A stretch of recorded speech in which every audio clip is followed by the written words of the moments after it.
Hey everyone, it's Ryan from Rocky Mountain Cigar Show here in the Smokin' Studios at the Rocky Mountain Cigar Show.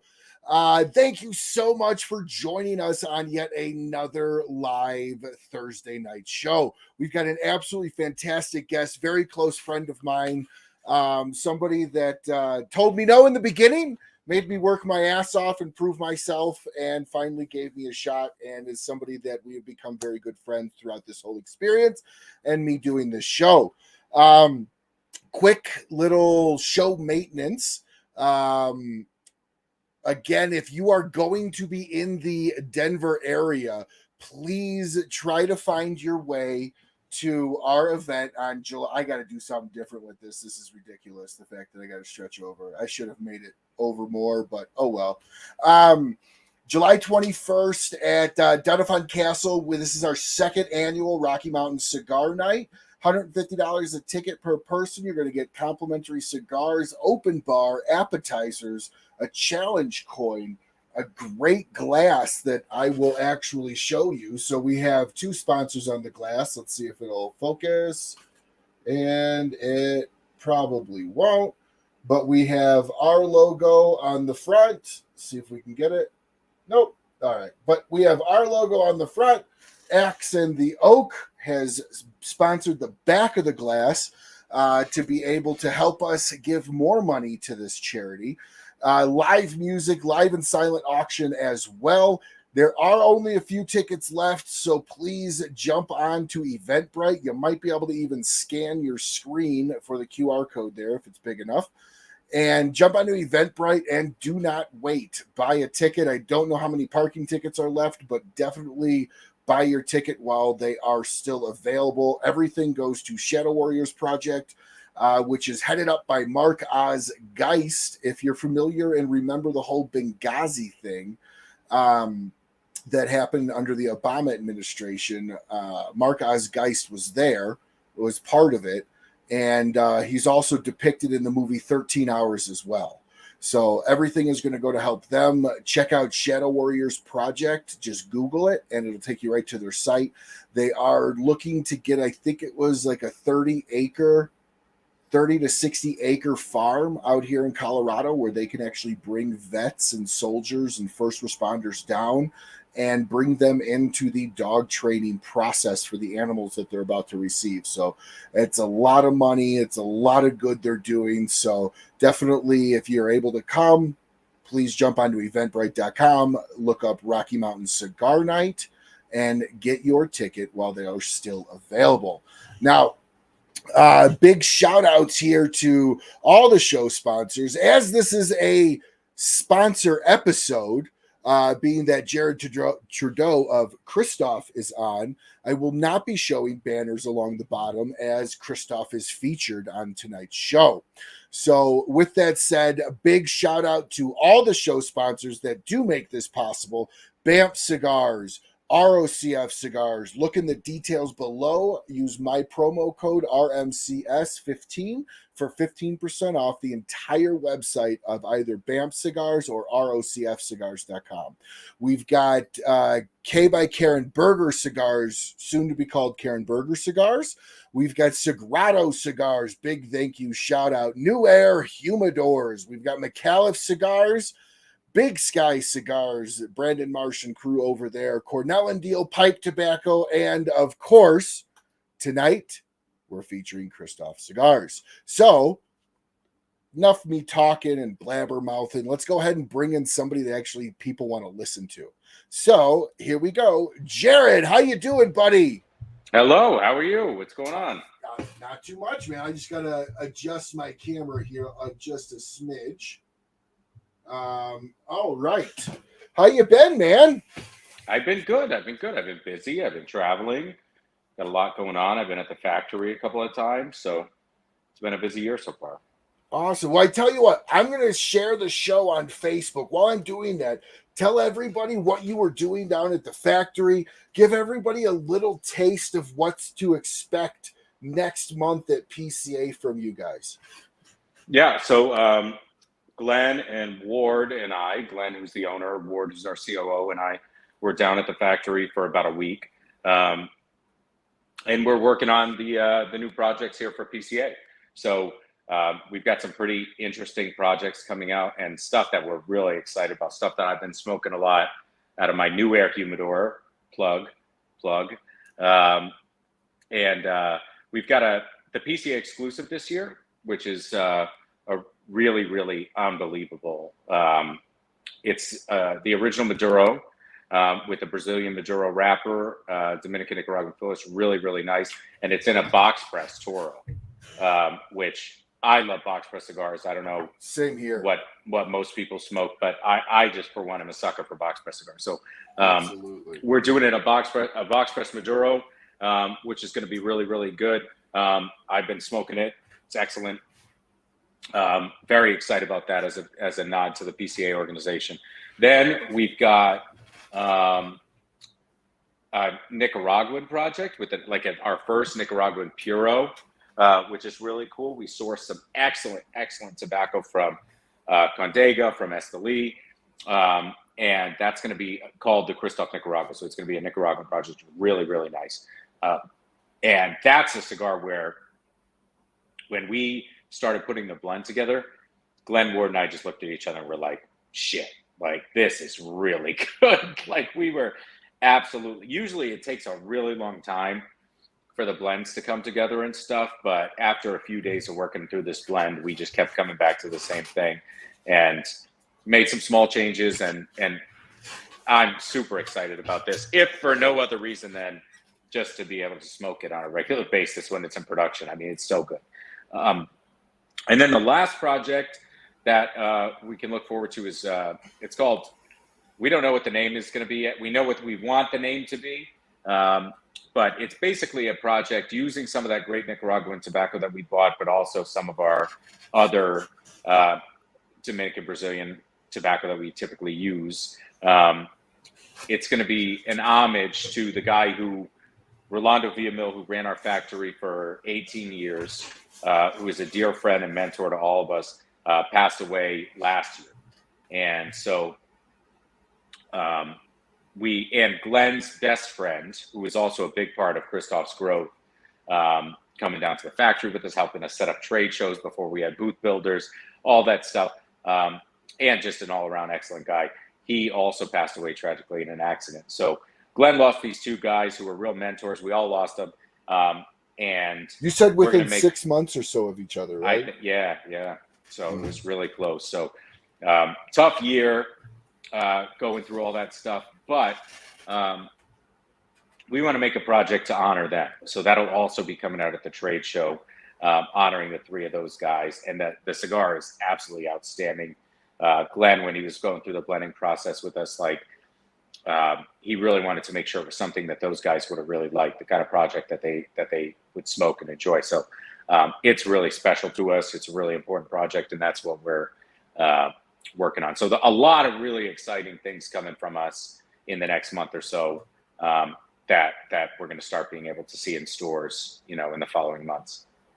Yeah, and I'm curious. I want to talk about that Nicaragua Puro that you have, the Nicaraguan Puro.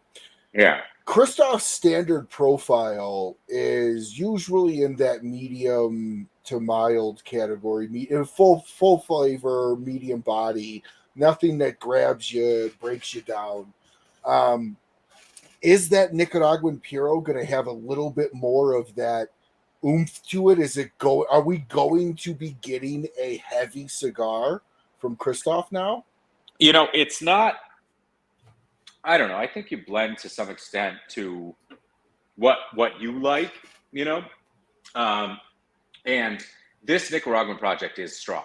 It's got, like I said, Esteli Ligero. It's really, really developed profile. It's full flavored.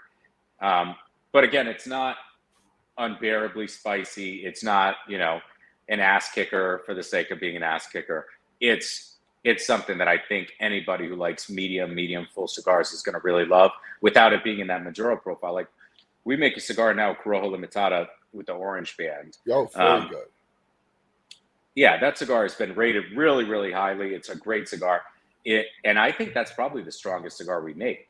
and that's not a Maduro. It's a natural wrapper cigar, you know. So I think this is kind of in that vein where it's really full flavored, but it's not an ass kicker for the sake of being an ass kicker, you know.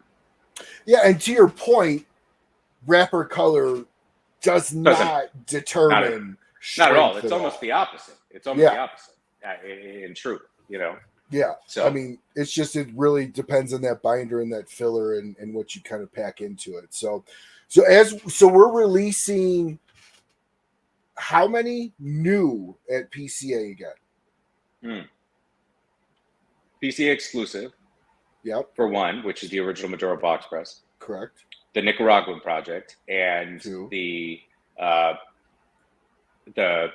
project that's kind of the Three Friends project. Yep. That we're working the family on, project. That's right. Yeah. So those three will be, you know, on display to some extent at PCA this year. We won't have the bands and everything ready. It won't be, you know, in production. It'll be in production at that time, but it certainly won't be ready to ship. We talking about the family cigar or the other? Both. Okay. The PCA should be buttoned up. Okay. That'll be there. That'll be done. That'll be digestible. But the other ones, it'll be like, you know, those paper bands with that say the name on it, kind of test, you know, placeholder bands. So what are you? When are these going to be shipped? Ideally, we'd be shipping in August or early September. That would be what we're shooting for. But you know, anything can happen. You know, we plan and you know, the tobacco fields laugh. So that's kind of how it goes. So before we get any further into the show, I want to kind of just throw up here the only segment I have, and I'm not the greatest at fully introducing this one yet. I haven't found that perfect rhythm, so I always just kind of like to shoot the shit for a little bit and then jump into the segment sponsored by Dunbarton Tobacco and Trust, which is what are you smoking tonight? Now, this is not an ad I run regularly as anything, but everybody likes to know what everybody's smoking tonight. So, Jarrid, what are you smoking tonight? I'll go first. I've got the Pissed Off Kristoff, and I am chasing it with the Axe and the Oak Rye. Very nice. Very nice.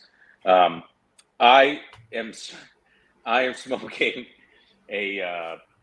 this is a premium selection, which is a bundle cigar that we make. That's about a $3.60 retail or $3.80 retail. That's what I'm smoking right now. But hard times for Jarrid, everybody. No, I also have a shade grown and a Cameroon. That's what I love that Cameroon. Yeah. That's what I smoke a lot. I smoke these a ton. Not for, I mean, I have a 1,500 count humidor right there full of everything. So I don't, you know, I can smoke whatever I want. I smoke these because I was just working all day, and I don't want to keep lighting and things going out and stuff all day. So these stay burning because they're mixed filler and they're easy to smoke, and I don't have to feel guilty about, you know, having to relight it 20 times. And or putting it out and not just throwing it away if you have to. That's right. Yeah. However, that brings up actually a really good point. You smoke what you make, everything that you make. Mm-hmm. And there are brands that I know for a fact make bundle cigars that the owners or executives or higher level do not smoke because they feel it's our bundle. However, that's impressive that you do like your bundle that much that you do smoke it. I really do. I mean, my profile is like a mild medium kind of thing. That's typically what I gravitate towards. I smoke everything, but that's what I typically grab. And so I I really like our bundles. I think they're great. I think they're high quality. And it's reflected in the price. You know, you can buy a lot of cigars out there for $2.50, $3 retail. That they might be great, they might not. I don't know. All I know is mine, and I smoke these all the time. And as a result of me smoking them all the time, when people ask me in a store or something, "Oh, what are you smoking?" The reps all have premium selection in their car because they know that that's what I grab. Because I'm not paying attention to it. When I sit down in a store, I'll grab a regular long filler product most of the time. And when I'm at home and I'm having a whiskey or I'm doing something, and I have time to be more contemplative about it, then I'll grab something else. I'll grab a JT Signature, Sumatra, even our Connecticut. But when I don't have time, or even if I do, sometimes I'm just in the mood for this and I grab it. But I smoke these every day. Literally, I smoke our bundle cigars every day. So if there's not a better testament to the quality, and if every day I was having problems, you know, well, I can tell everybody right now, Jarrid's not somebody that wanes carefully on problems. If there's a problem, it's usually solved in a few minutes. And I can tell you right now, if it was an annoying problem, he just would stop doing it. That's 100% true. That's 100% true. I don't brook a lot of bullshit when it comes to pretty much anything. So that's kind of the way. And I smoke these all day, and I have no problems with them ever. They're great. So if you don't have our bundles, you check them out. They're really good. They're inexpensive and they're good quality. Now, your bundle's available at most of your locations at the retailers? Some of them. I mean, you know, it's hard because our bundles are a little bit more expensive. You have like the Quorums and even now the factory smokes and stuff like that, which are really, really cheap. And ours could be $1 more expensive. And those price-oriented guys are really price-oriented. You know, like that 80 cents makes a difference in their brain when they're making the purchase decision. So we're not trying to compete. We're not trying to compete with those guys at scale. We're just making a good bundle, and the places that sell them do unbelievably well with them because there is a big difference. You know, so we've got our shops that you know, there's probably a couple of hundred shops that do really, really, really well with this SKU, just because it's good. And the Maduro version of this bundle cigar uses the same Arapiraca Brazilian Maduro that we use in our original Maduro and GC and Ligero Maduro and a lot of our other core line Maduros. So it's really high quality stuff. It's very good. Now, is it the signature closed foot pigtail? No, Kristoff? Flat cap, flat foot. Okay, awesome. Well, no, I had to be very honest with you, didn't realize you guys made a bundle. Mm-hmm. I don't hear anybody talking about that. However, because the bundle guys don't have It. Facebook. Those guys are just going about their business. They're productive members of society, you know. But yeah, we do. We've made them for all the. This is like premium selection. We also make a sweet tip bundle called Cuban selection. That's kind of in that Baccarat angle, and all of them sell really well, and we've been making them all for probably 16, 17 years. Wow. So you're coming up on 11 years there. Yeah. What? And now that we're fully through COVID, I would like to hear your breakdown of how were things before COVID, like right before, how were things during the shutdown, and how have things changed, or have they gone back to normal to the best they could after this whole shutdown thing went away? Yeah. Before the shutdown, we were things were really good. We had just come out with Vengeance. We had come out with great cigar. which is unbelievable, really Love that well cigar. received. You guys loved it. Coop Bring the loved it. Lancero Everybody- to the U.S., please. Please bring the Lancero. Did I send you some?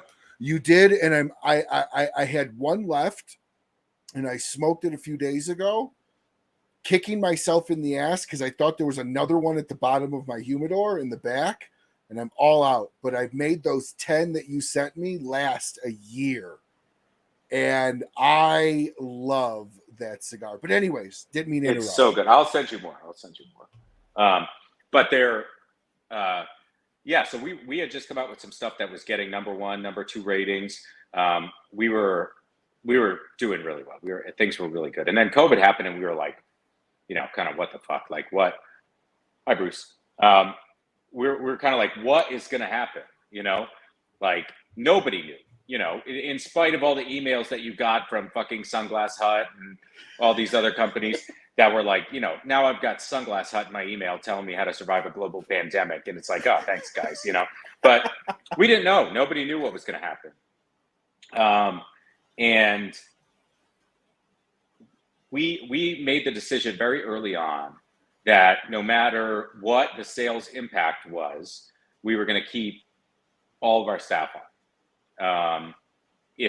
And we'd pay for it through executive compensation by us taking pay cuts, or we pay for it somehow, but we would make sure that we keep everybody on. And fortunately, when COVID happened, the retailers literally were unbelievable. The cigar retailers in the United States and in, we operate in 53 other countries. Yeah. And, all over the world, these guys were so resourceful and creative in their approach to continuing to sell cigars, and just really, really adapted to the situation with laws changing every day, capacity restrictions in, social distancing, all these different things. Everything was changing every day, and the government didn't really know what it was doing either. Which is, Hold on. Hang on. Wait a second. Government didn't know? I was going to say, it's not exactly a novel concept, but I know lounges in some states that, they were open and everything was fine. And then an inspector came in and said, hey, you can't do this. And then they would ask their city government and they would say, no, you're fine as long as you adhere to these things. And then a different inspector would come in and say, no, that's not true. You've got to do this. So the heads weren't talking to each other, which is, pretty much government in a nutshell. So the retailers were just unbelievable. And I was just so impressed with how creative they got and how resilient they were. And as a result, plus the consumers and the end users, they couldn't go to the movies. They couldn't go on vacation. They couldn't go out to dinner. And so what was the equivalent of a vacation that you could do for $10? It's buy one of these. You know what I mean? Movie ticket. And they had disposable income, and so I know what I was doing. I was drinking and smoking. That's what I was doing because I couldn't go anywhere. I couldn't do anything. So that I think the consumers followed that pattern, and we just had an unbelievable sales year throughout COVID. Almost too good, because then when you got into the next year and you're looking at things and you're like, how am I going to make these numbers? Not from a sales standpoint, because that happens, right? Demand is demand, whatever happens. But from a P&L standpoint, from a financial management standpoint, I'm used to paying for reps to stay in hotels 10, 12 days a month and buy meals for them every night, gas, tolls, all that stuff. And now, not to mention the trade shows that we have to attend that we didn't attend, all those things. I've got, not only were sales great, but expenses were low. We had an outstanding year, and we tried to give that back, right, to the retailers through offering deals and sending out promotion packages and things that they could use, given that our reps aren't in the store advocating for the brand the way that the retailers were accustomed to. We tried to give it back to the retailers in some sort of way and be respectful of them on payment terms and things like that, So it gave us a lot of flexibility to adapt our business as well. But after COVID was over and people were not just were they able to go back out to dinner and vacation and shit like that again, but they were super excited because they hadn't been doing it. So then all of a sudden you're competing over a dollar, not to mention crazy inflation, not to mention crazy gas prices, not to mention crazy mortgage and interest rates and all those things. So it was a buzzsaw, it was just a buzzsaw running into that. But fortunately, we were able to maintain our momentum. And now this year, we're having an unbelievable year so far. Like double-digit growth, back moving in the right direction. Plus, we have all these new projects coming out at the trade show. I mean, it's just a good time to be alive right now. And over the next 5 years, you guys got a lot of things coming out. A lot of things happening in the Kristoff world without diving deep into them. A lot of great things coming out within the next 5 years for Kristoff. And when you had mentioned you guys are in 53 countries, so 54 including the US. I don't think a lot of would you still consider Kristoff boutique? As long as you guys are willing to consider us boutique, I want to be considered boutique. I think that's a cigar word that there's no hard and fast definition. No, there's no hard and fast definition. I also think that that a lot of companies that are like, boutique and proud of it, you're saying like, we don't sell very many cigars and that's cool with us. Like that's from just a fundamental business level. It's like, all right, I get if you're at capacity and you're delivering a quality product and what you're doing is great. We want to grow. We want to grow every year. And our strategy, our international strategy is part of it. Our domestic strategy is part of it. I mean, you think about it, we're 20 years removed from shipping cigars out of Glenn's basement. Yeah. And so the business has scaled dramatically and the market dictates a lot of the time what you have to accomplish as a business. If demand is high and you don't satisfy that demand, then demand won't be high anymore, or it'll be high with disappointed customers. And that's not something that I aspire to achieve as a business operator. So we want to be able to scale responsibly. We want to be able to deliver great customer service. We want to be able to deliver a quality product on a consistent basis. And all those things don't lend themselves. You can't have your cake and eat it too. You can't grow and be a small mom and pop operation and wave that flag and then say, but we also want to own the world. Like that, just those things don't jive. So yeah, and to your point, I that's where I was trying to get with this is I don't think people realize how big Kristoff is. Because I would say you guys have your heavy saturation in certain areas, but there's obviously still a lot of growth potential. There's still a lot of shops.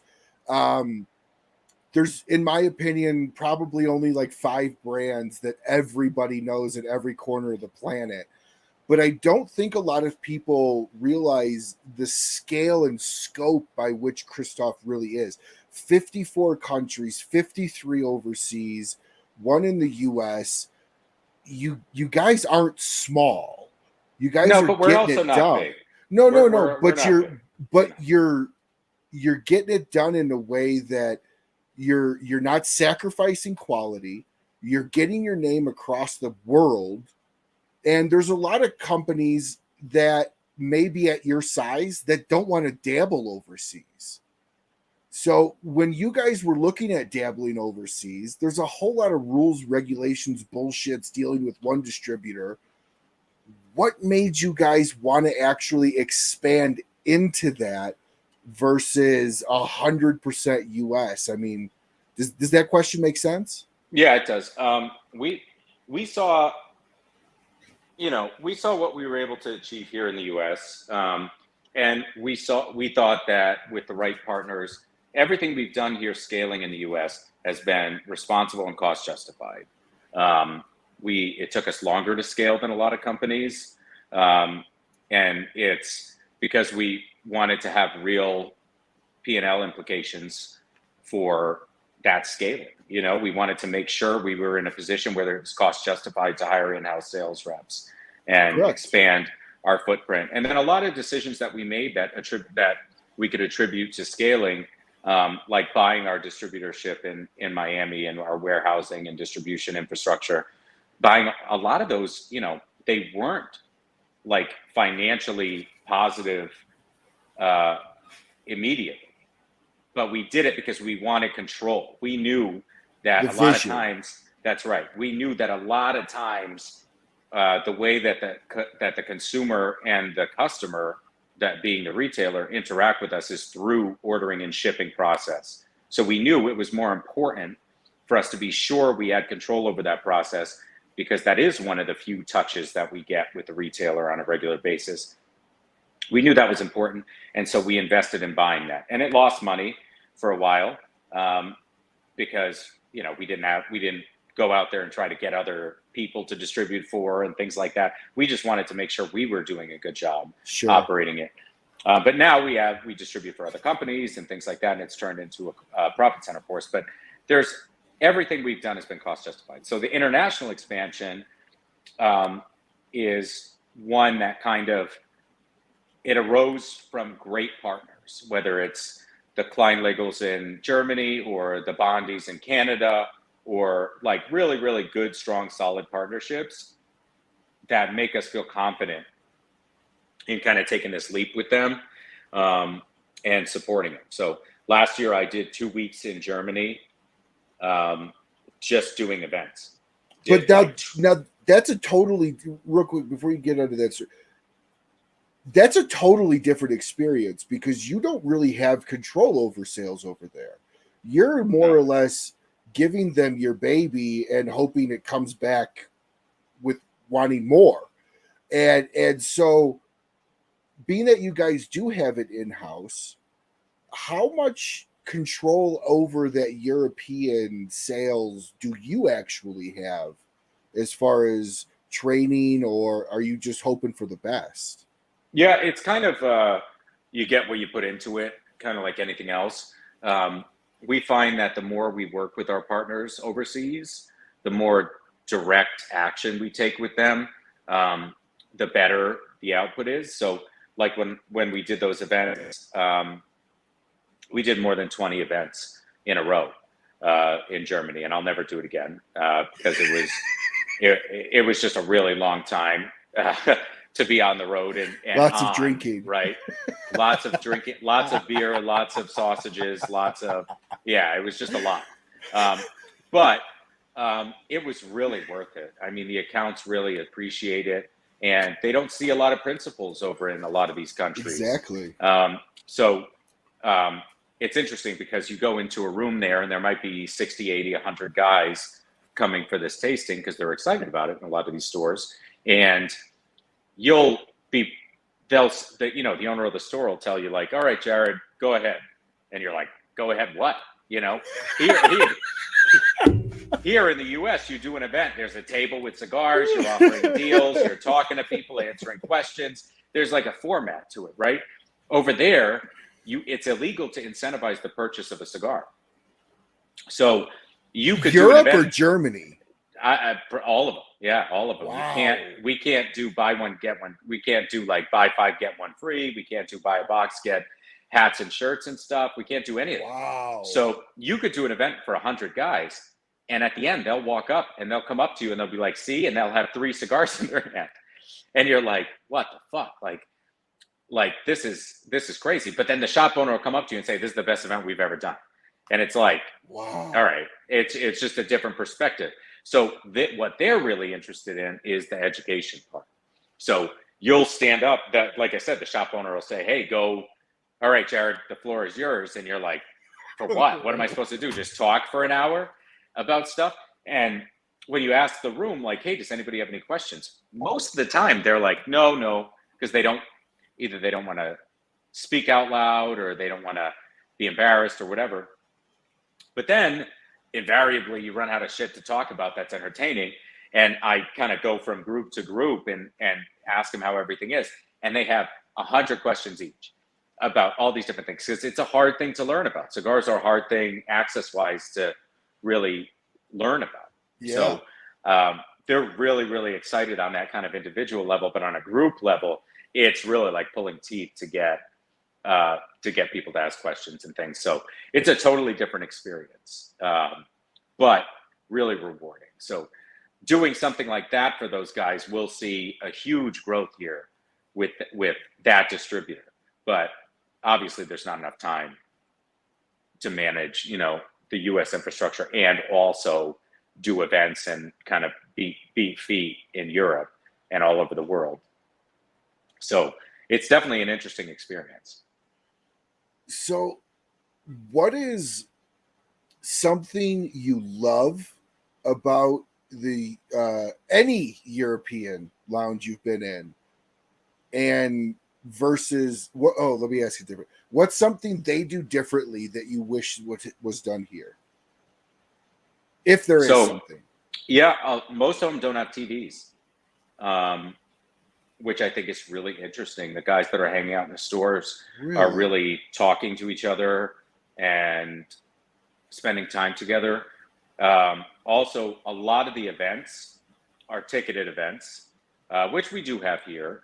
But almost all the events I went to were ticketed events. They had catered, they had food, and it was an experience, right? Like they had liquor pairings, because in Germany, for example, you can sell bottles of whiskey in the store alongside the cigars. Sure. Where that's not possible in a lot of like non Colorado for one. Yeah. Right. Well, a lot of places it's not possible. So there's a pairing event where there's, a representative from and there are events like this here in the United States. I mean, it's not totally unheard of, but they're much more experiential than, stand behind a table offer an event. So offering a deal, which really isn't an event to me, like it's a sale. Sure. Right. I think in Europe, in Canada, and a lot of these places, it really is an event. And they really put a lot into it. And the store is also really appreciative of you having done it. So yeah, I like the idea of doing more experiences rather than standing there trying to sell to the customer. I like those things, So has that kind of given you any sort of, because there are manufacturers, not going to name them, but there are manufacturers that do experience-esque style events. Yeah. Has that ever been something that Kristoff has got in the works of some kind of game plan, maybe bringing a roller from the DR or something like that to go do an event and kind of have that ticketed style Kristoff event here? Yeah, we take direction a lot of times from the stores. Some stores, and you know this, you've been in a lot of stores, like some stores the guys don't want to hear you. They want to come in, they want to buy stuff, they want to leave. Or they want to come in, they want to buy stuff, they want to watch TVs. Correct. And that's not the kind of store that having me sitting in the corner doing a seminar on something, not saying I'm even the right guy to do that, but like it is the move. You're going to ostracize those customers instead of bring them into the fold. When you can just ask them, hey, what do you like? Give me 5 cigars you like, and I'll give you 5 cigars from us that you'd like too. And then they get to sit there and smoke them and find out that you're right or wrong, whatever. But that is much more valuable in a store like that at retail than doing a tasting. So if a store has a really engaged group of customers that would be really into something like that, I think those by far go the longest way. Doing a tasting. I just did one last Saturday, this past Saturday, where I had the factory, they made these Coronas with the same binder and filler, but with different wrappers. And we smoked all 3. So you could see the impact the wrapper really has on the blend. And then I cut apart a cigar, pass around the wrapper, pass around the binder, all that stuff. And at the end, the guys were like, oh my God, I really love this cigar. I've never tried it. And they're buying boxes and boxes of them. And they were coming up to me and saying, that's so interesting. Like, I didn't know that. You know, it's that stuff pays dividends in the long term versus a sale short term. You know, they come in, they buy the deal. They might not even get the right thing if you're not there helping them. And then maybe they buy it again. Maybe they don't. You hope they do. Whereas making sure that Kristoff, for example, is a brand that they know more about than any other brand. They can impress their friends. They can throw out anecdotes. They can do all these things. That's, I think, really valuable for the consumer. So access, absolutely, I think, is what we're selling more than anything. Sure. And I'm you and I were talking before the show, you know, if you take 100% of cigar smokers, I would say maybe 20% or less are geeky like us with the whole cigar thing, to where it's like, we know these owners, like, you know, they could be walking down the street and we'd be like, oh my gosh, there's Jarrid from Kristoff. Oh, I know exactly who they are. But I also, but I do think that oftentimes I blame shop owners. I think lounges are like dogs. They replicate their owners. If the lounge owner sits at a chair all night, doesn't do anything, interacts with the same 4 guys that are there every time like it's Cheers, then that lounge will never be enthusiastic about something like that. But if you get the lounge owner that's loves that experience, talks to their customers, gets them involved in that geekiness level, I think those experiences do exceptionally well. But I do think 99% of the time it's reliant on the owner and the staff. If it's if it's a 21-year-old that doesn't smoke anything, how the hell is he going to get anybody excited to smoke anything? You know, that's true. So I think from what it sounds like over in Europe, they take it with a little bit more, where it's kind of that experience has taught that lounge to do the training, to have the knowledgeable staff to provide that experience. I think we've lost that in the U.S. and a lot of lounges. And there's different kinds of lounges too. Like there's some stores that are retail sales businesses, you know, all of them, namely. But there are some stores forget and go the other way. Some stores forget that they're in the business of selling cigars, and they get so caught up in fucking infusing cigars with absinthe and doing all these dumb things that cost money, that they're like, they don't realize, oh, I left these cigars in a jar for a month with this whiskey, and now I'm selling them for $8. It's like, well, you'd sell them for $8 without a month sitting on the shelf not turning. Like, I don't understand. But so there's some stores that are allergic to money, but there's some stores that you know, my dad's told me before, and my friends and stuff like that, like, you can't play good cards against bad players sometimes, and that's the fight we're in. You know, you can't bluff if somebody doesn't know what they have in their hand and what the board says, right? Sure. So,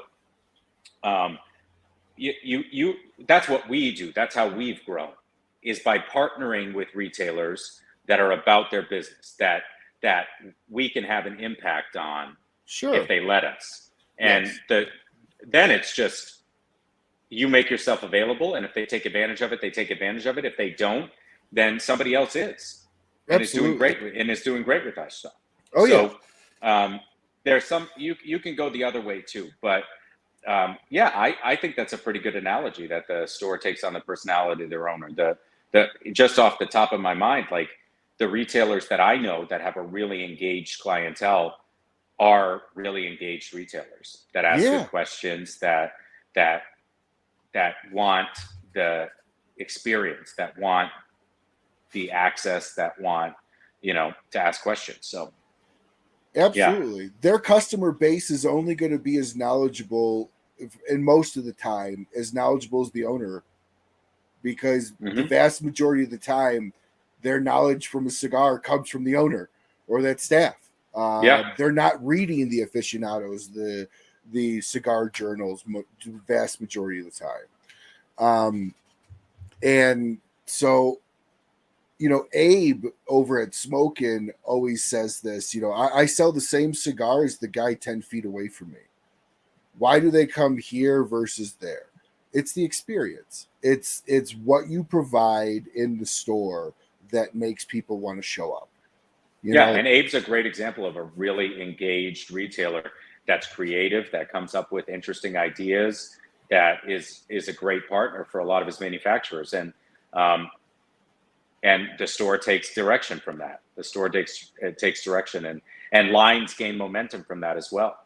So having somebody like him in your corner as a customer is super, super important. Absolutely. You know, Absolutely. It's just incumbent on us to make that happen, you know? So how many stores now is Kristoff in the US? So we're probably in, I would say probably 1,000, 1,200 doors. What is your expansion mindset post-COVID? Because I know the boom, quote unquote, is kind of dwindled itself down.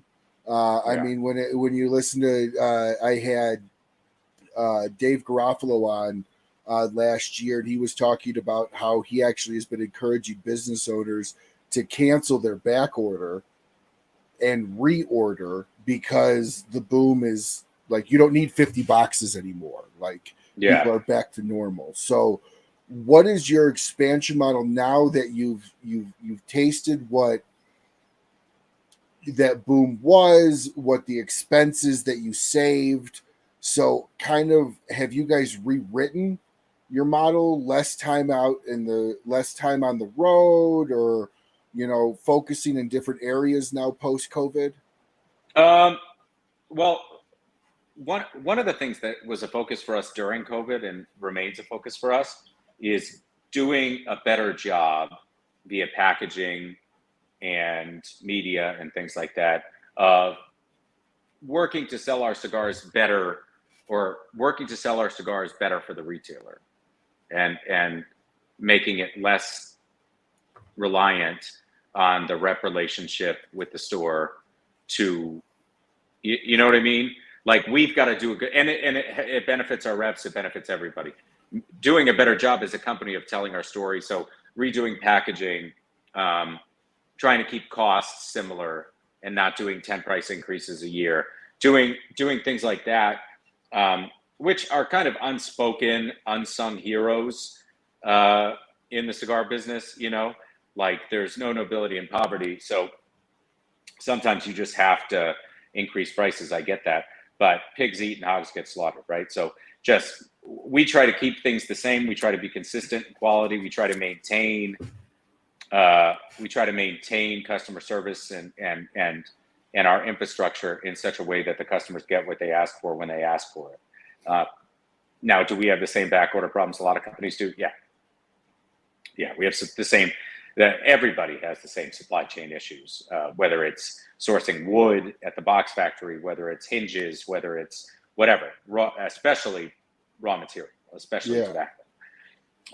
It's expensive. The processor's costs are up. The farmer's costs are up. Everybody's costs are up. So it's trying to maintain consistency and things like that. So our strategy is the same. You know, we invest in really high quality people in the territories to build relationships and build a brand.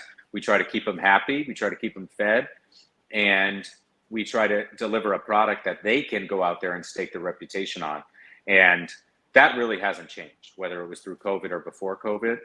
But did you realize that you didn't have to send your guys out to the shops as much because of that training, that virtual-esque training, that phone call versus in shop? Does that instead of once every 6 weeks, maybe it's once every 12 weeks to kind of save a little bit? Did that kind of train any of the retail? Does that question make sense? It does. Yeah, I get it. And I think that my philosophy with that whole situation was, we cannot be the last rep after the plague ended that walks into that store. Okay. You know what I mean? Okay. If that makes sense. So boots on the ground 100% still. Yeah. We still need the reps out there pushing. We don't want to, eventually that crutch is going to evaporate. And reps are going to have to show their faces anymore. And they are. Yes. Right. So I do not want to be the holdout company that's still not sending their reps. So as soon as my reps were comfortable with travel, and they get to make that decision on their own, if they wanted to, I told them you can do as much or as little as you want as long as the numbers are there. So during COVID, after COVID, when the reps were comfortable getting back on the road, I wanted them back on the road. And there was a period of, input lag where they, some of our reps, they were so in a routine after a year of being at home and on the phone and stuff that waking up on a Monday and driving a few hours to start your rotation just felt like the worst thing that they could possibly do at that time. But they're over it, they're over it for the most part. Everybody's singing, and the output is there. The output is real. Like from a business standpoint, like I said, we're looking at double-digit growth this year if things maintain, and we couldn't be happier with the reps and what they're doing for us. So yeah. Yeah, a lot of people are happy to be out of their homes. I think the most divorces on record happened during COVID. And are happening now because, there's I for instance, this didn't happen to a buddy of mine, but I have a buddy that was like, my wife and I don't see each other for 2 months at a time because I'm traveling, and then all of a sudden I'm home all the time, and like we don't even know what to do with each other anymore. Like I see each other, we have a great time for like 2 weeks, and I'm gone for a month, and I come home, and they're like, after a week, you're like, you ran out of everything to talk about, it feels like. So that's nice that your reps are back on the road and like fully, and I'm sure they much appreciate that as well. So, but yeah, go ahead. No, I mean, me for 10 years, traveling 200 days a year, flying every week, staying in a million hotels, like that was my life for a long time. And my wife, when I was working from home, she was like, don't you have something to do? And I'm like, I'm doing it. I'm on the phone. I'm doing Zooms. I'm doing, like it is what it is. But yeah, we had that same experience, but getting back is good. Yeah. And for you, it was convenient because you were building your house. You had just moved down to Texas. Yeah. So for you, it was like super convenient to not be on the road as much, I'm sure, during that time period. So let's get into PCA a little bit. I want to hear what you think about PCA moving closer to TPE. What does that mean? Does Kristoff go to TPE? Yeah. So now they're going to be 6 weeks apart next year. What is Kristoff's game plan, if you guys have discussed it, on how you're going to handle TPE and PCA? You're going to choose one or the other. And then what's your thoughts about it being, where is it? In next year, it's in Vegas for the last year, and then New Orleans next year after that. Yeah. So I think it's a good move. I think it's a good move for the industry. I think, the way it sits right now, you buy the product in July if you're a retailer. You get it in September, October, maybe, right when things are about to slow down, and you don't really get a chance. Plus, you're out of your store during prime selling season and things like that. I mean, I'm sure everybody says pretty similar things, right? March, even if it takes a couple of months for you to get it, you're going to get that product at great margin exactly when you need it and exactly when to sell it. The other thing is you can't really consider, from a PCA perspective, you can't really consider, TPE or really other things because you've got to do what's best for your membership. Your duty as the industry kind of like leader and organizer is to do the right thing by the constituency, right? And so it's not really their prerogative to consider, I don't think, the other stuff. Well, So, what about you guys? Are you going to do both 6 weeks? Yeah. Because that's a big chunk of change. Yeah, it is. For TPE is most pretty companies. cheap. TPE is pretty cheap. We do it with, I go myself, and my rep is based out of Vegas, so he comes there.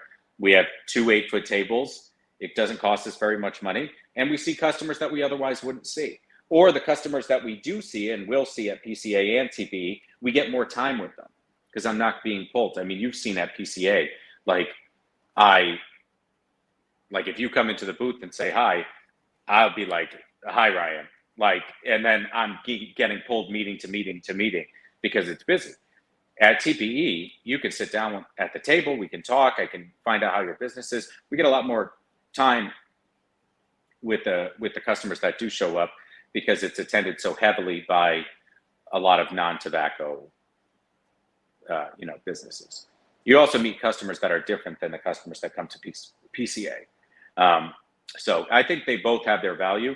I think obviously PCA is the big priority for us, especially I sit on the board of PCA. So that's obviously a factor as well. But PCA is the guiding thing for the industry. So I think it's really important that PCA makes decisions that are best for its constituency, regardless, in a vacuum, And I mean, let's also be honest. I think if a smaller brand that has to make that choice between one or the other is most likely makes no sense to choose TPE over PCA if you had one or the other.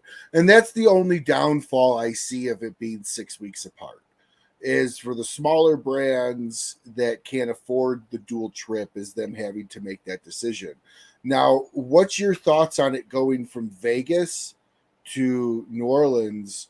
I would personally rather see it in Tampa, just because that's cigar mecca. But why since you sit on the board, if you give us a little insight into why New Orleans over Tampa, if you can answer that in any way or provide direction on that, and why not Vegas anymore? Well, the main reason for Vegas is the main reason why it's going to be in New Orleans instead of Vegas, I can say, is the Las Vegas Convention Center is undergoing renovations in the hall, and they don't have hall big enough available that we could do the trade show. That's really it. It's that simple. It's a logistics thing. So it's moving out of necessity. Right. Yeah. When that Las Vegas Convention Center the renovations are complete, it'll be back in Vegas. Now, really, other places like New Orleans, people always think like, oh, why don't you do it here? Why don't you do it there? You don't think we've thought about that? Like, you don't think we want to find somewhere great and interesting and new that can accommodate us? We do. And we hear the feedback all the time. And also a lot of people, members and otherwise, will say, my buddy works at this convention center and they say they take it. Yeah, well, there's a lot more that goes into it. My buddy. You would be so surprised, dude. I got a guy. How many people throw that kind of stuff out and they say, I specifically have talked to this guy who is a concession stand manager at the Utah First Convention Hall, and he said he would take cigars. We have to get licensing, smoking exemptions, OTP licenses. We have to get all these different things. Plus, it has to be big enough to accommodate us. Plus, even if it's big enough to accommodate us, it has to be in one hall. Plus, there has to be enough host hotels. Those host hotels in the area have to be willing to negotiate with us on room block rates and give us concessions and give us rebates. And those are all things that are important to the P&L of the industry. So we continue to pay for lawsuits and fight against tax caps and fight against the FDA and fight against all these things. So there are so many considerations that go into this. Nobody wants to have it at a cheaper, more convenient place than the PCA does. You know what I mean? But we are making the best decisions, again, trying to make the best decisions for the constituency while weighing their feedback and considering the real life implications of of what we have to actually accomplish.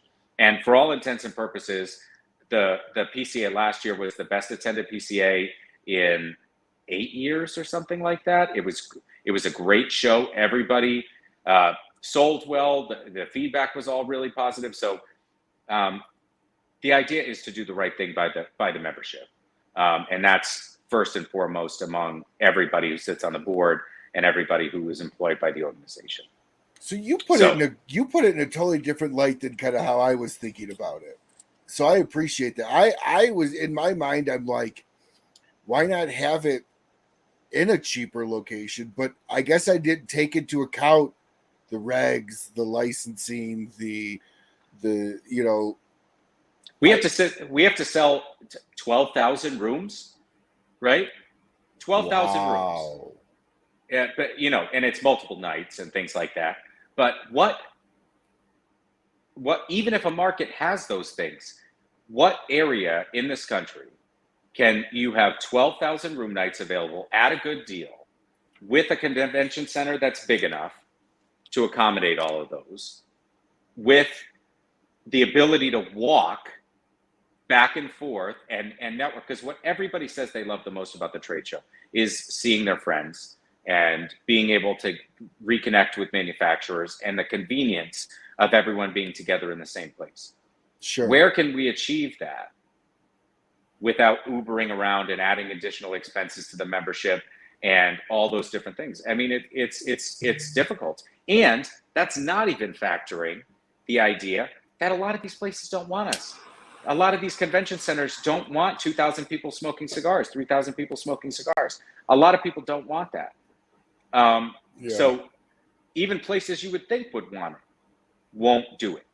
So the pool is surprisingly much, much smaller. And every year, people employed by PCA explore contracts with all these different places to see if it can work, and it can't.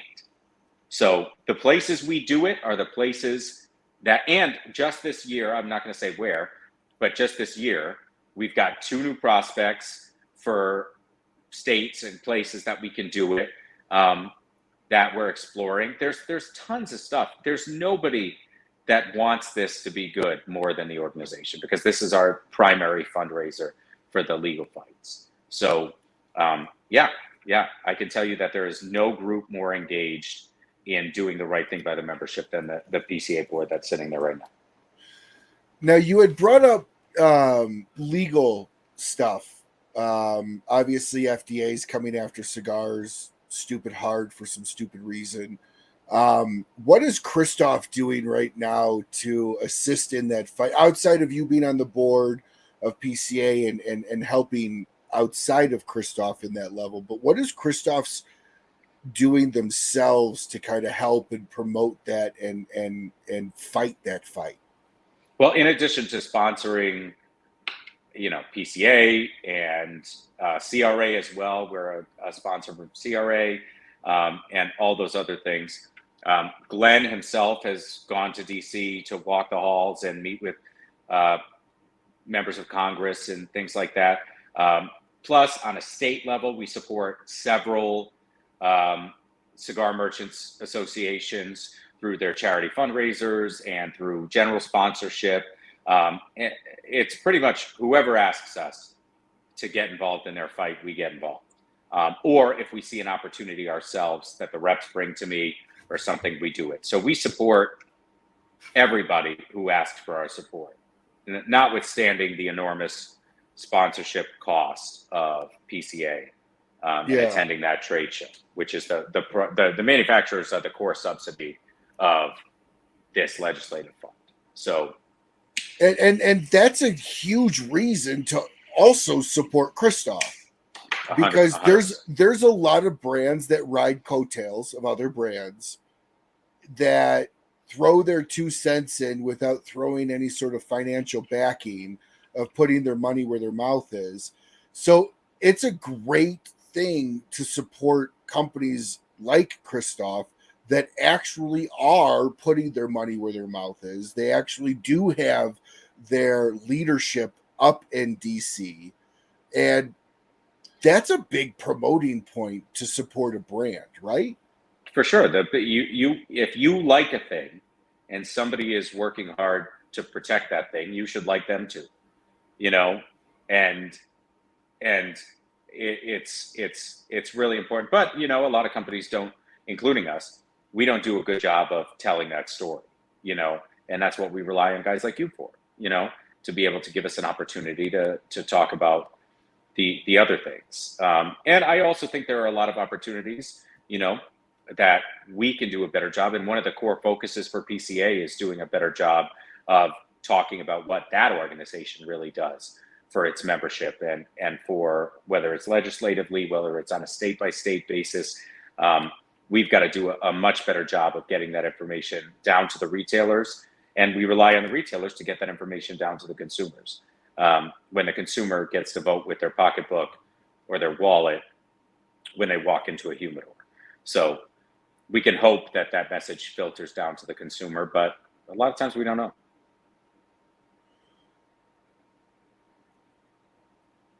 That's kind of one of my biggest problems with there's so many good small companies out there, but there's so many good small companies that can afford to assist in that fight that don't. And it's got to be frustrating to manufacturers like yourselves and others inside the PCA that are I mean legitimately throwing millions behind this. Like, is there ever a point in time where where like personally you're just like, fuck it, just let them go under then, you know, let them take away whatever, because you know you guys don't make the flavored stuff like an acid does, but you're fighting so hard. And I'm not saying that your state doesn't do its job, doesn't do that fight with it, but is it kind of frustrating sometimes when you see something that you don't make, that you guys are fighting so hard to preserve, and other companies that make that not fighting at the same caliber? Yeah.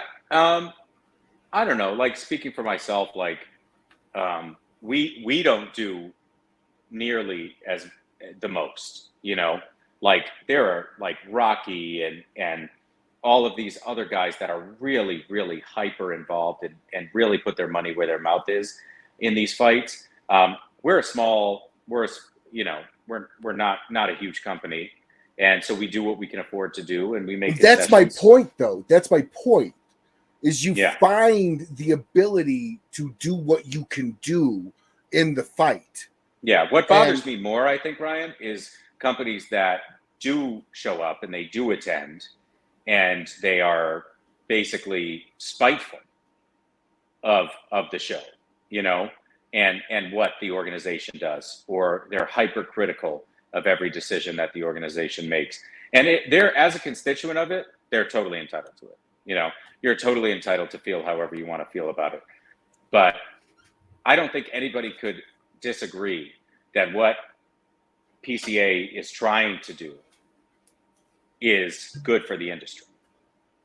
No, 100%. PCA fighting for the rights of the cigar smoker, PCA fighting for the right, and the companies that support PCA like Kristoff and many, many others. We're fighting for the rights of the cigar smoker and the retailer, and protecting small business and manufacturers in other countries and allied economies. We're protecting all of those things, PCA is. So I don't think anybody could disagree with that. And then for companies to be hyper critical of the trade organization, it almost as if they have no concept of what it does or how important these, like beating the FDA, and we haven't gotten our remedy yet, so we don't know what this looks like, but beating the FDA in this lawsuit was the single largest victory that this trade organization has ever had.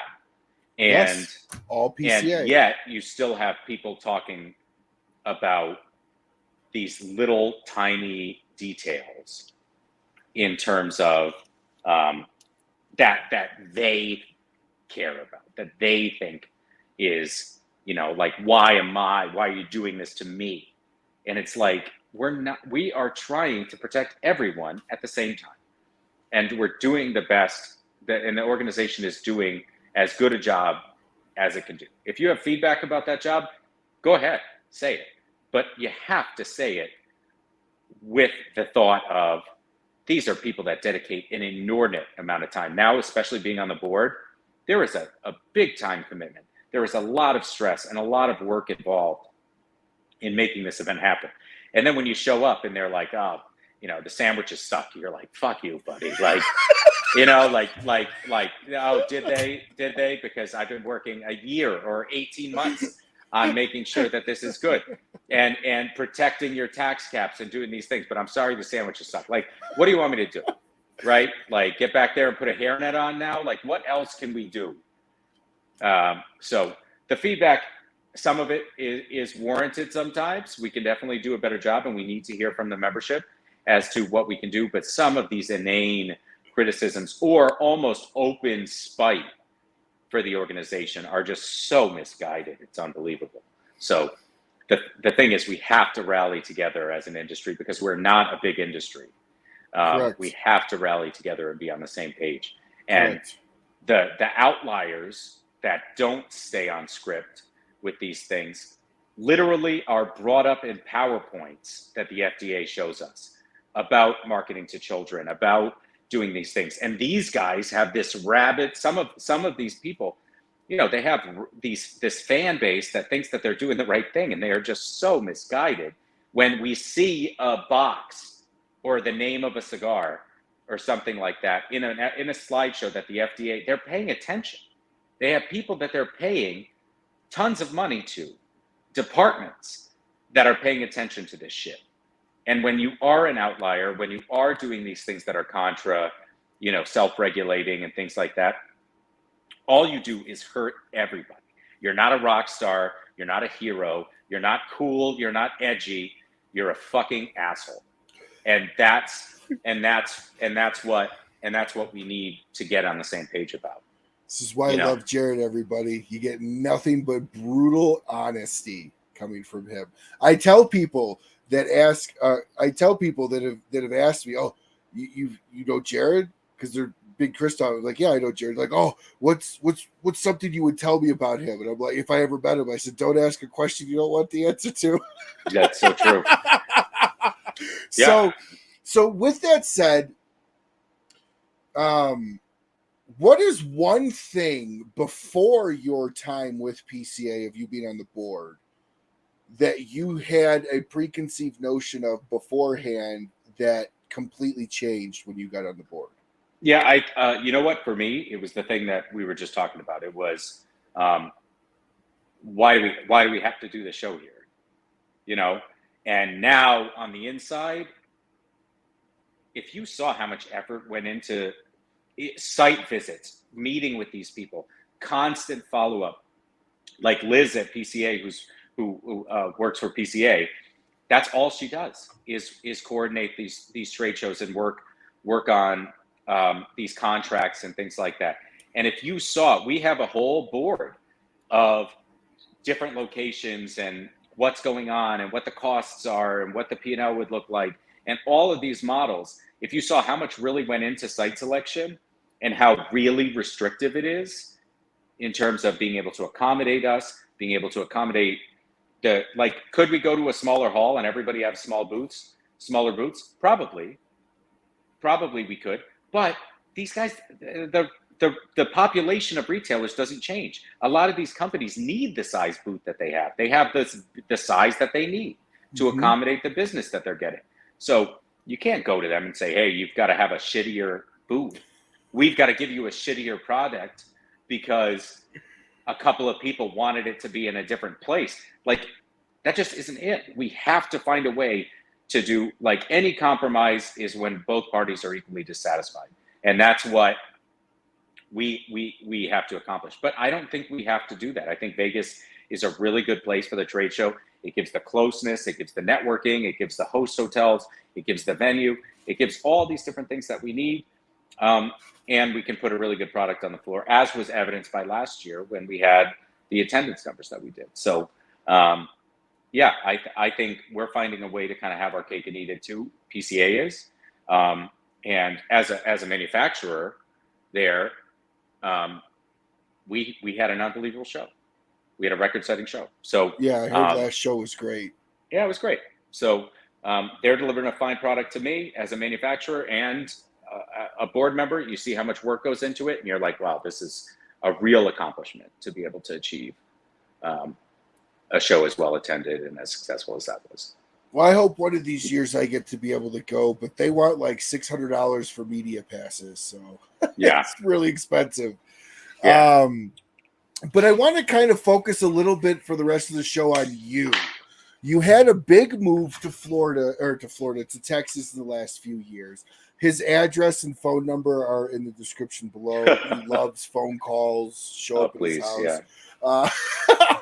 Yeah. So what's something that has changed in your life from where you moved from going to Texas? I don't pay state income tax, for one. Everything's cheaper. It's no, activity wise. Are you more outdoorsy now? Or are you? Yeah, no, I have this cigar lounge inside my house, which is nice. It gives me a place to work all day and things like that. My quality of life has improved pretty dramatically having moved. Being even small things like, I lived on the East Coast before, and connecting from Boston to Charlotte to go anywhere west or something like that was a pain in the ass. And it would also mean I'm on a plane at 7 a.m. instead of now, if I got to be somewhere at 1, I can get on a plane at 10, and with no connections, I can get there and I can work, versus 6-7 hours of travel before I even get to my destination before. Sure. It makes a big difference quality of life wise. Plus Dallas being the hub for American Airlines, I get direct flights everywhere. Even when I go to Germany, it's direct to Frankfurt. So that's a big quality of life change as well. And most importantly, my wife just didn't like it in Rhode Island or Massachusetts. She just didn't like being there. It was cold. She said the people were mean. She just didn't like it. So now she's doing really well. We're doing really well. So yeah, business is good. So how have you taken on? Let me ask it differently. What was a hobby or a like that you picked up during COVID, and have you continued that? I don't know. I don't have a lot of hobbies, dude. Like I really don't. Read. I read a lot. Let me ask it this way. During COVID, did you read more during COVID and now you're reading more because you read more, or just stuff like that? Like what did you do to cope, and have you continued those copings after? Yeah, I what I did start doing was cooking a lot. I didn't burn your face off with that thing. Jeez. But this oh, that's cool. I started cooking a lot more. I started getting more into that, having more time at home. I also what hasn't really changed that much between COVID and now is I used to think that the deliverable was being busy, constantly being on a plane, constantly being in a market, constantly doing those things. And I realized during COVID that I'm actually a lot more effective being home and being able to do my actual job. So I haven't gone back to traveling as extensively as I was before. And Glenn, neither has Glenn, although it felt like this last couple of months I've been traveling a lot. But yeah, that is definitely one thing that is kind of persevered after COVID is I haven't really been traveling as much as I was before. And I mean, you really don't have to. You have a very good sales team, and something that one of my old bosses always taught me was whenever I have a very bad way of popping into an office and going, "Hey, can I have a minute?" And he'd look at me and go, okay, I'll give you 20 minutes. And I'm like, but I only need 2 minutes. He goes, yeah, but what you don't understand is you take 2 minutes, takes me 5 minutes to pay attention to what you're saying. And it takes me another 10 minutes to get over what you just said and get back into what I'm doing. So in total, your quick minute just cost me 20 minutes. What do you need? And I'd be like, oh, well, nothing that extensive. I'll go. He goes, you've already interrupted me. Just continue. Yeah. And in that sense, it kind of that applies to you. You're better off not being interrupted. You're better off doing the business, the admin side of it, versus going to the stores. Because, I mean, let's be very honest. Your reps at the stores do a great enough job. What's really your influence when you show up at an event? Another couple boxes, maybe? Yeah. And there's some stores that I have really, really good relationships with where if I do show up with a rep, it'll make a difference, right? But I think the reps, I want the reps to be our eyes and ears and the face of the business in that territory. I really do. And that's what our reps are doing a good job of executing on now. So it's important that remains the case. And there are times, like I was just out of town last week and I'm leaving on Tuesday again to go to like Alabama, that kind of area. Are there situations where a rep says, hey, I've got this really big meeting with a potential account and I really think it'd be good that you were there, or I've been banging my head against the wall trying to come up with a solution for this thing, and I think having you there would be valuable. Yeah, that's good. Now, like Glenn, he is so good at events. He has time for everybody. He is approachable. He's, well, he's nice. He's a very, very, very nice guy. And he's dynamic. He's interesting to talk to. He's good. I'm a nice guy too. But I'm also, of course. I'm so different. Like Glenn and I are very different in that I have a much more closed off kind of personality. I'm a very direct communicator, and it sometimes might seem like I'm certainly not bubbly. Nobody would say that I'm like a bubbly type of guy. So that at an event might not be the best, right? Stores that once you get to know me, it's different, but this business is about building rapport quickly with people that you might not see for a while. Yeah. And I'm never going to be the guy with my shirt unbuttoned, taking tequila shots, standing on top of the table trying to sell.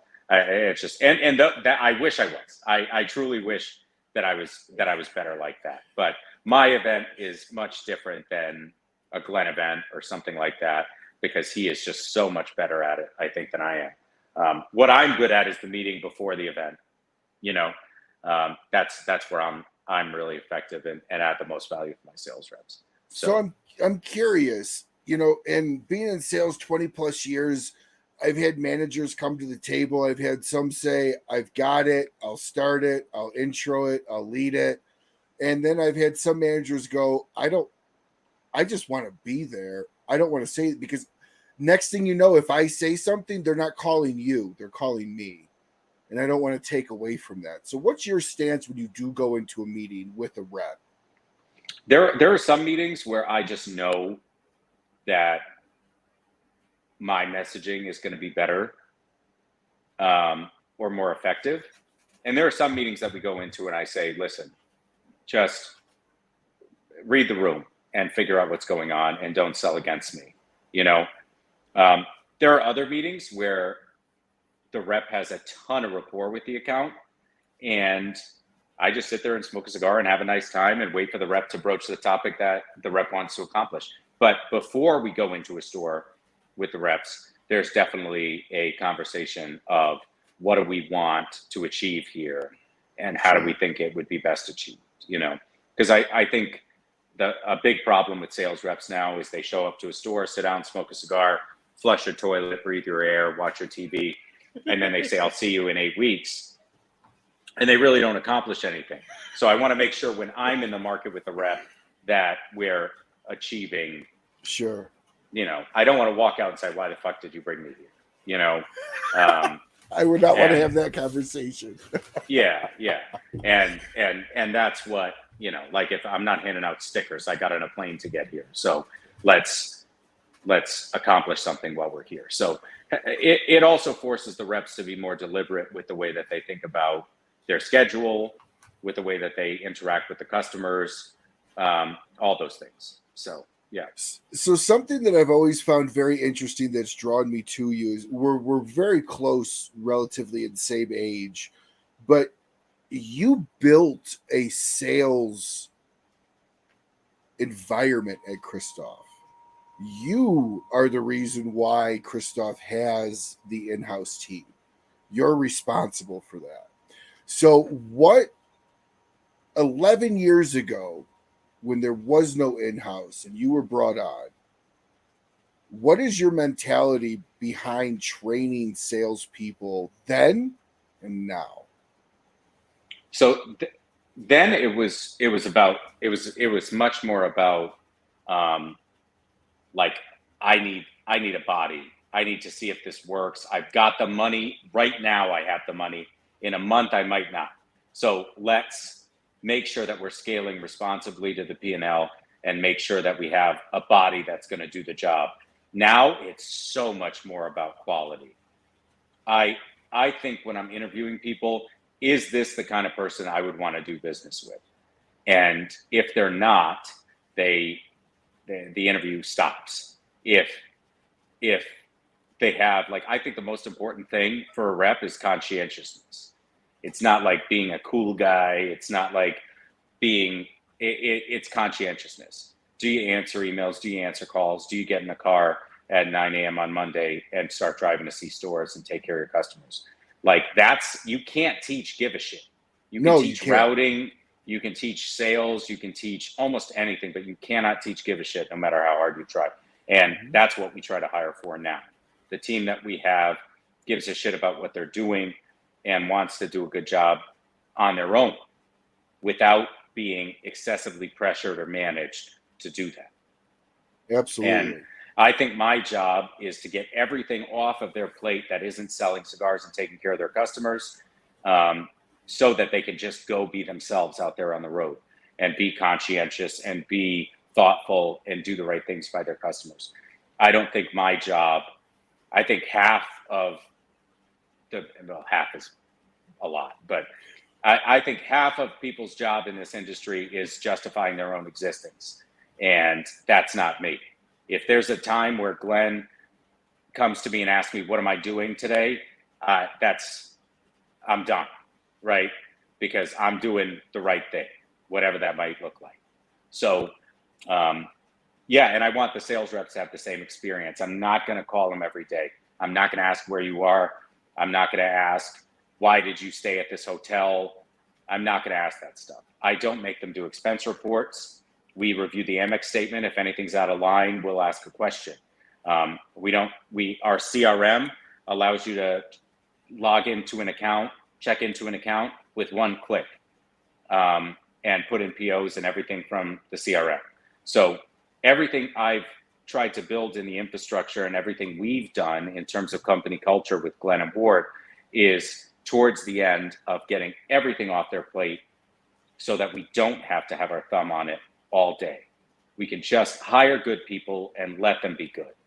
And that's my philosophy on it. I don't have any need to tell Glenn when he calls me and says, hey, what are you up to? I don't have any need to tell him, oh my God, today I had 50 calls and I have to do all the call reports and send those back for review and review expense statements. If Glenn calls me and says, hey, what are you doing? It's like, oh, I went to the grocery store and what are you doing? And, like it's not sweaty, and I don't want the reps to have that experience either. Not micromanaging. Because let's be honest, I don't have the patience or temperament for that anyway. You're not an overpriced babysitter. No. I mean, you're not. Yeah, that's not what my job is. And that is the hardest part of managing a sales team is exactly what you said. when I again, 20 plus years, I've had the opportunity to train a lot of people. The hardest part I've ever found training is getting somebody to pick up a fucking phone or open a door. You can't just do the work. You can't train ambition. You can't. No. It's so conscientiousness, which is something you cannot 100%. train. You cannot train somebody to be that way. Yeah. There is not Johnny on one top of everything. rep. There's not one rep in this industry that wakes up, that makes their phone calls, sends their emails, delivers good customer service, and visits stores every day that doesn't have a job. Not one.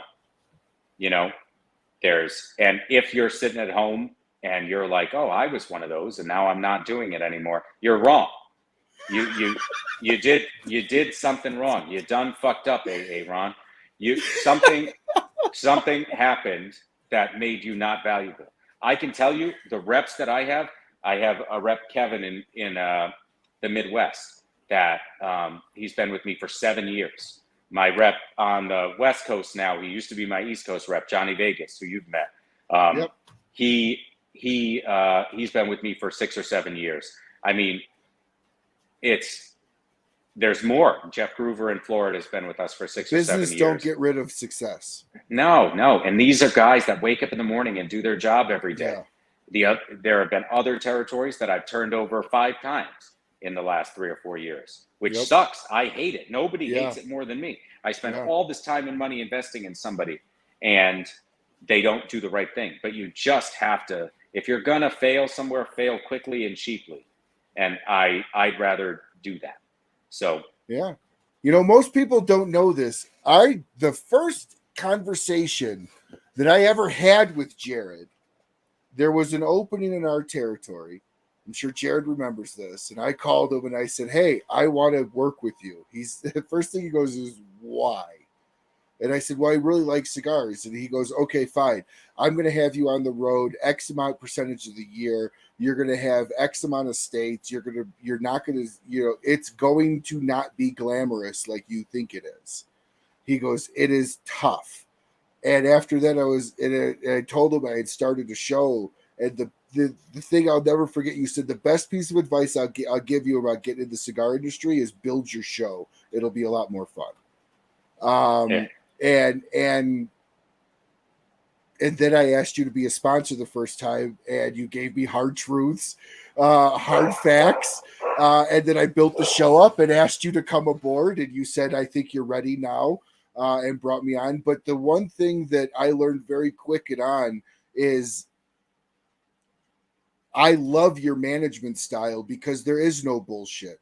You could have blown smoke up my ass and been like, let's just throw a body at the wall. But in reality, you weren't discouraging me. You were preemptively weeding out those that don't have that seriousness to do the actual work. And I think that's what separated you from other people I talked to during that time period, that I ended up not going with after speaking to you and breaking down the reality of what the expectations were. And I think too often people go into lounges and see reps and just think they drink and smoke all day long and it's a big party, but that's really not the case. And, that's when I realized really quickly that it's not all parties and rainbows, that it's actually really fucking hard. And these, you talk to some of the reps and they don't tell you the bad sides. They don't tell you the negatives. But that was something I've always, it drew me to you, is that there was no lying in you. You literally set the expectation and you told me all the negatives to see if, I think my next answer would have been like, great, how do I get aboard? And I think we would have had a different discussion than the discussion I had.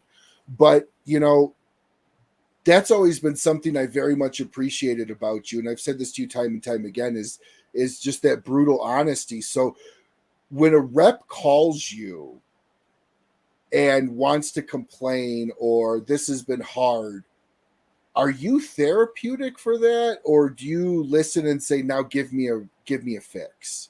And I'm only asking because I'm curious to kind of how you build up your guys. Yeah.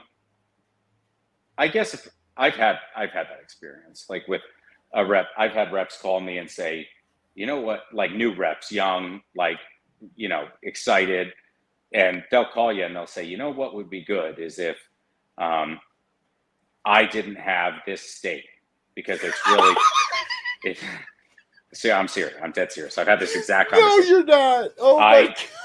I had a rep, he said, North Carolina is 9 hours away from me, or 7 hours away from me. So if I just didn't have that, then I could spend more time in the rest. And I'm like, okay, well, why don't I just decrease your territory to like the 2 or 3 states around where you live? And that way you can see them a lot more often. And he's like, yeah, exactly. That's what I'm talking about. I'm like, and then we can just fucking give away the cigars for free, right? Because then everybody will take them on. And he's like, what? And then I started making it more and more ridiculous. And then he realized, it's like, do you think I want you to have 6 states? Do you think that's what I want? No, I do it because that's what the business can demand. And that's how I can aggregate enough sales to pay for you. I'm like, this isn't, you know, an accident. This isn't a squirrels and shit running over sticks until it assembles a cigar company. We're doing this on purpose. Like, just use your brain. And are you telling me that your job is too hard for you to do? And is there a way, and if it is, then is there a way that I can make it easier for you without costing us money or causing me to have to hire a whole nother person? Because you give up that state, now I got to hire somebody else. Then I take states away from other reps and put somebody there, and then it's not cost justified. Now none of the territories are cost justified, and domino effect. Everything, yeah, and then everything crashes and burns. Like, so I've had that conversation before. So there's sometimes somebody says something stupid, and I let them know that what they said was stupid. There's other times people will call me, and they just want to talk. Sometimes reps just want to talk, and they just want to let you know what they've got going on, and you just got to listen. And you want to hear what's going on because sometimes good stuff comes from it. There's other times where I pick up the phone and I say, I have 30 seconds, and they'll say, it'll only take 10. And then they ask their question and get it done because I have stuff going on, or I simply don't think that whatever they want to ask me about is going to be particularly dynamic. But my job is, I really want the reps to grow and have scope, to increase in scope in their position and have an opportunity to do the things they love. So one of the questions that we asked during COVID was, what do you not do for Kristoff right now that you really love and wish you could do for us? And they said, some people said, I like copywriting. Some people said, I like graphic design. Some people said, I know how to do website stuff. And some photography. And we empowered the reps to do it, get involved. You like social media? You run our social media now. You achieve these goals and you can make more money doing it. You want to do these things? You can do it. So we really wanted to enable the reps to not, if they have something they're passionate about that they're interested in, or just that would make their jobs more fun for them, I want them to do it. And I think it's a really powerful question to ask. Man, I commend you for that. Yeah. And so it was awesome. Really good to keep them engaged during COVID, to give them projects and give them things to keep them in the routine and keep them thinking about it, because that brain death is real from being in a routine and not moving and not changing. So, yeah. So, and like one thing we do, we give every rep in every territory has a key account. And most companies' philosophy about key accounts is it's outside of the rep's scope of experience. Correct. To manage that account. Well, how the fuck is that ever going to change if you don't expose them to it? So will I and Ward take the lead on key accounts? Yeah, absolutely. But I want the rep in the meeting because their other retailers are competing with that key account in their territory, and they'll never grow as a professional if they aren't exposed to that level of business. So that's another thing that we do that's a little bit different that I think the reps appreciate. So really, I love want to do the right thing. I love that because what you did was you allowed the reps to make Kristoff their own. Mm-hmm. You allowed them instead of looking at it as a job, you allowed them to. It's like when you go with it, everybody's got a contractor friend, a builder friend, and construction. Hey, see that house on the corner? I worked on that house. I built that house. Hey, see that skyscraper? I worked there. What you're doing is allowing your employees to feel like they have skin in the game, because even after they leave, they can go, hey, see that copyright, that paragraph that Kristoff used on I wrote that. That's mine. Mm-hmm. That's my work. So you essentially are empowering them to bring their outside loves to inside the company, which makes a stickier employee, because they also now take bigger pride in that company. And that's not something that a lot of companies do. So, as a sales guy, I've been on both sides of it. And I'll tell you, it's a lot more fun working for a company that likes you to bring in your interests and wants to feed that, because what you're also doing is maybe one of them's a graphic artist, and maybe they're a great sales guy, but a better graphic artist. And now you just found a new graphic artist for the company and moved them over to that position. That's right. We were paying somebody to do it anyways. Why not pay one of our employees to do it, right? So I don't know. It's about engagement. It's about making them feel like this is a place they can grow and develop. And it's a cool job. It really is a cool job. And if we can do anything to make your brain work in a different way, a lot of our best ideas came from our reps. If you think about it in aggregate, the sales team here in the U.S., they're doing tens of thousands of transactions a year together, face to face with retailers. So what better wealth of experience and opportunity is there that exists in this business to come up with ideas that would be germane to that workspace? And I think the reps are our greatest resource in terms of coming up with those ideas. Nothing top down ever works, but management is plagued by ego and things like that. So you'd be amazed what you can accomplish when you don't care who gets the credit. And that's kind of been my philosophy on that, is I want the reps to be empowered to bring ideas and try to do things. Do we always do them? Are some of the ideas dumb? Yeah, absolutely.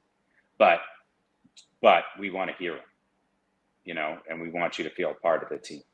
So. Oh yeah, the best idea might have already been thought of, but nobody ever heard of it.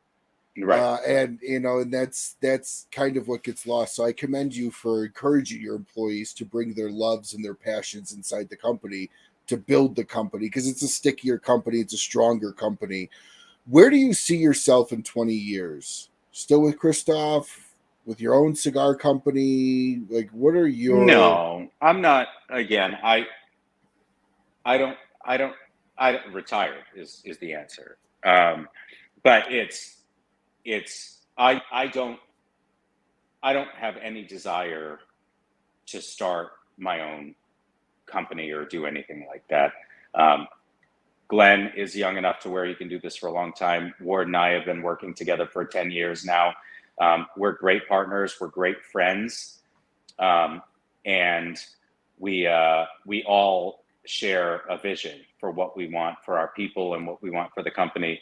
And I don't see a reason why, if I'm still working in 20 years, besides for shooting me, if I'm still working in 20 years, I don't see a reason why I wouldn't be doing it here. So Kristoff is your baby. Yeah. You see yourself retiring from Kristoff. I was there from the beginning, and and from the beginning of the scale, not from the beginning. Glenn did, 10 years of work before I even came on board to get me in a position where I can even talk on a show like this, So, and Glenn gave you a shot. Yeah, that's right. You didn't have this experience. I had no experience, none. So I mean, yeah, it's crazy. It's crazy where we come from and where we go, and I don't see an opportunity, and you know what, you never know what happens in the world and stuff like that. But if I had my druthers, I'd continue to grow here, and the business would continue to grow, and I could continue to be impact the business in the way that I do now, because that's what motivates me, is impact, not anything else. And bigger companies, they make less money that those guys all make less money. Like Glenn takes great care of me, and I get to have an impact on the business and really see decisions that we make as a team kind of come through into the market. And I don't think I'd have that same experience in other places. So yeah, I don't see it. So where do you, when you're done and gone and you're off this planet, how do you want the cigar world to remember you?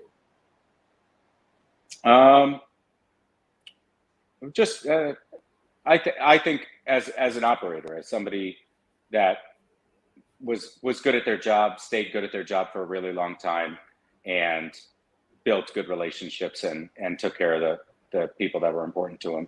That's really all I would ask for. That's the reputation that I'm trying to build, that I'm a competent, intelligent, and effective operator. When I don't know if you're a religious guy, we've never talked about it, but if you are and you believe in a creator of some kind, what would you like to hear when you meet your creator? And what Kristoff cigar would you bring them?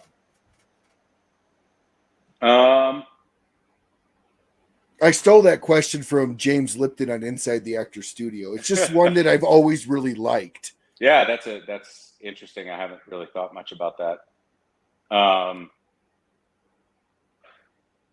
You tried, No, yeah, there's no wrong answer. I guess everything that I've done, career-wise, personally, I try hard. I give it my best, and I try to be, if I'm going to shovel shit, I try to be the best shit shoveler, that there is. And that's kind of what has gotten me anywhere that I've ever been.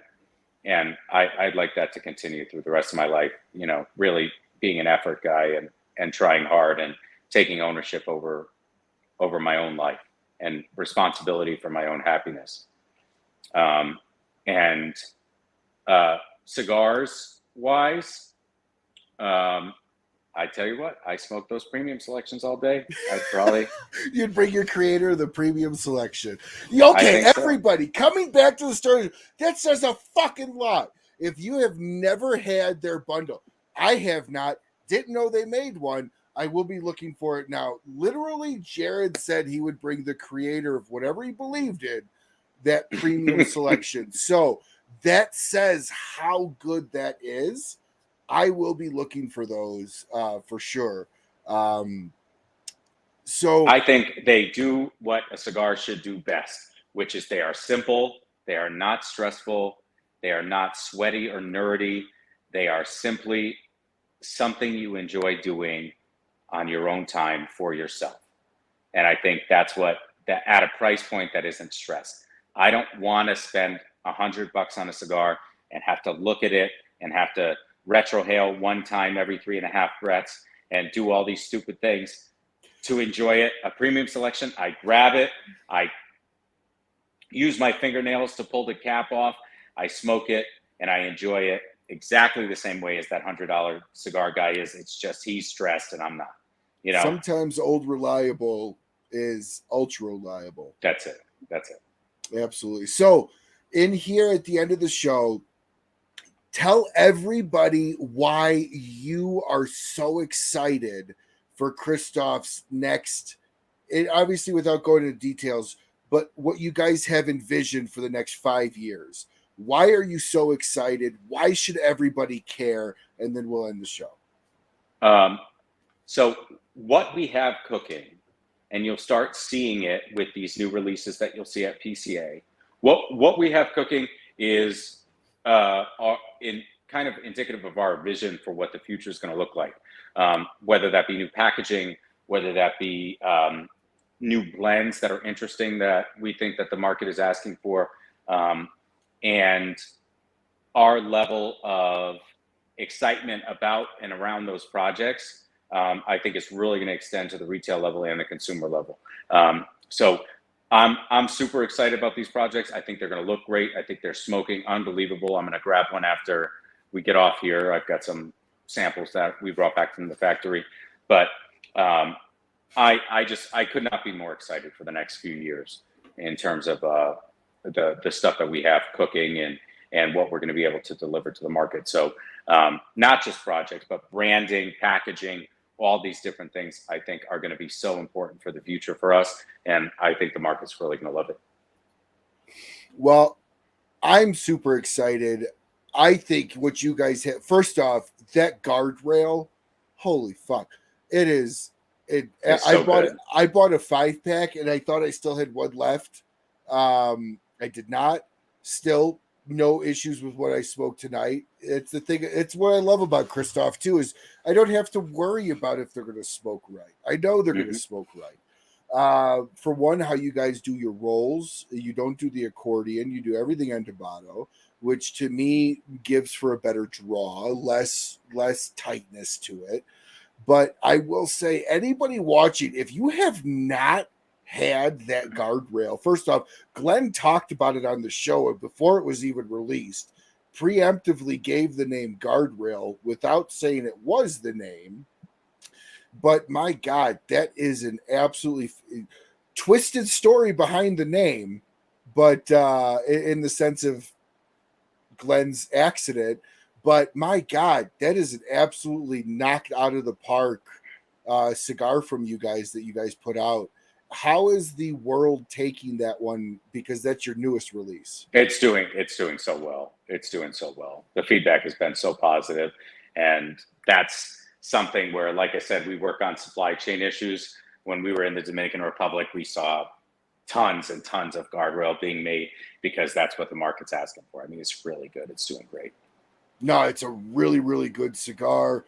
I'm really excited for the 3 releases at PCA. I'm super excited for the additional stuff to come and everything in stock for Kristoff. If you guys are watching and have never had a Kristoff, definitely do your best to find one. Go to your local retailer and tell them you want to try Kristoff. You go to smokin.com and they have all of Kristoff's selection right there for 5-packs or singles or boxes.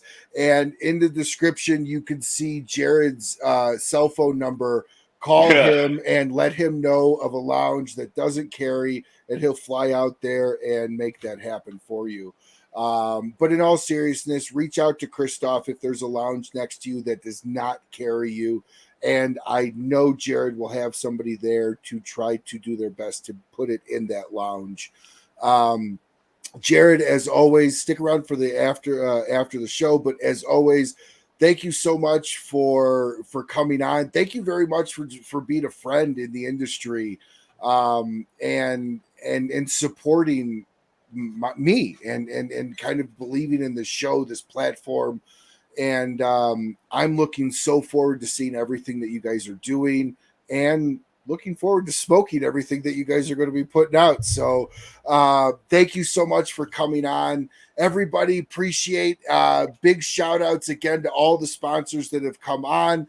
Huge shout out to Kristoff for believing in this show and taking over the show tonight. And really quick, just because I can't help but say it, Jarrid actually bought some of our bacon. I did. I bought an enormous amount of bacon.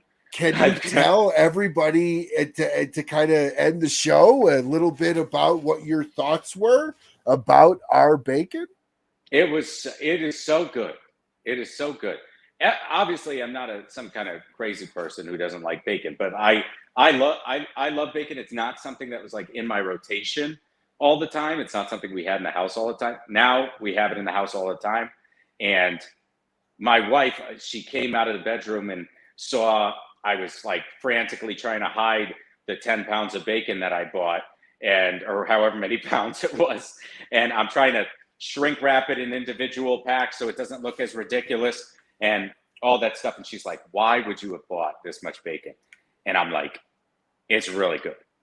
And so I cooked her some and she was like, okay, we'll get more when this is done. This is really good. So it made even her a believer. So yeah, it's good stuff, man. We'll stay on it. Well, thank you so much for the kind words. I'll be cutting that section for a commercial, by the way, Jarrid. So, Okay. no, I'm just totally kidding.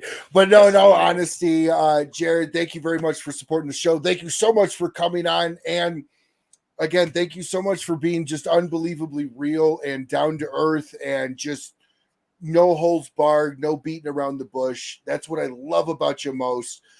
Before we do end, are you going to be at Cigar Fest? Yes. You will be at Rocky Mountain Cigar Fest. I will, yes. Awesome. Fantastic. So everybody, if you don't have your tickets for Rocky Mountain Cigar Fest, I think they are sold out. But if you do have your tickets, jump on down to the booth. Jarrid will take a picture. He loves taking pictures and Polaroids. What you don't see is on the other side of the wall is everybody that he's ever taken a picture with. So definitely cherished by him. And he'll probably bring his comedian buddy again. Give him a quick plug. Oh, yeah. My buddy Rocky Dale Davis, who's a comedian, big cigar smoker, and one of my best friends in the world. So he came to Rocky Mountain Cigar Festival and did a little set for free last year. But he's definitely going to come out again, I would imagine. So he really loved it. And before we do get off, just because I'm the Columbo of show hosts, right? I always got one more question, right? How is the New Air thing going with you guys? Can people buy Kristoff branded New Air humidors? So we're using a ton of them to the point where even today I requested another one. We're using them as promo items for in-store events and leave behind promos. And it's going unbelievable. They've been great to work with. John and Jessa and everybody over there has been unbelievable to work with.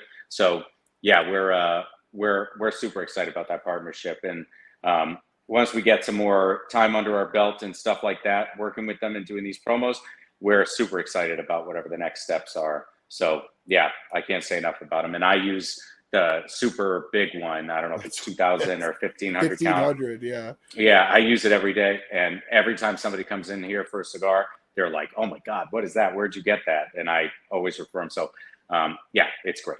It's great. So are you doing the wraps with them yet? No, we're not doing the vinyl wraps or anything. We're just leaving them in the stores, shipping directly from New Air. But it's been going really well. It's been awesome. Really well.